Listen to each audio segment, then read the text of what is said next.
ஏன் நான் இந்த மதுவின் கொடுமையை பற்றி பொதுவெளியில பேசலன்னா, படுபாவிகளா, ஒரு இனம் அழிந்ததேடா. கூத்தடிச்சிட்டு இருக்கிற கும்மாளம் போடுற அந்த செலிப்ரேஷன் கிடையாது.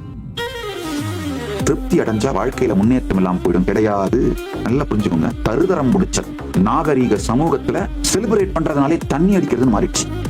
இதை பற்றி நான் பொதுவாக பொதுவெளியில் பேசாமலே இருந்தேன். ஏன் நான் இந்த மதுவின் கொடுமையை பற்றி பொதுவெளியில பேசலன்னா, இது இப்ப அரசியல் மாதிரி ஆயிடுச்சு. அரே, இது சமூக பிரச்சனைப்பா. மதுவை பற்றி பேசினா ஏதோ ஒரு குறிப்பிட்ட அரசியல் கட்சிக்கு எதிராக பேசுற மாதிரி மொத்த நரேட்டிவும் தமிழ்நாட்டில் செட் பண்ணிட்டாங்கயா. படுபாவிகளா, ஒரு இனம் அழிந்ததேடா. ஒரு தலைமுறை மட்டுமல்ல, ஒரு இனம் அழிந்ததே. செலிப்ரேட் பண்றது அப்படின்னா உடனே தண்ணி அடிச்சுட்டு கூத்தடிச்சிட்டு இருக்கிற கும்மாளம் போடுற அந்த செலிப்ரேஷன் கிடையாது. தன்னிலை முழுமையாயிருத்தல். அது நடக்கும்போது என்ன ஆகும்னா, அளப்பரிய கிரியேட்டிவிட்டி, அடுத்தது மிகப்பெரிய விஷயங்கள் எப்படி சாதிக்கிறதுன்றதுக்கான அறிவு, தைரியம், தெளிவு அனைத்தும் சத்தியமாகும்.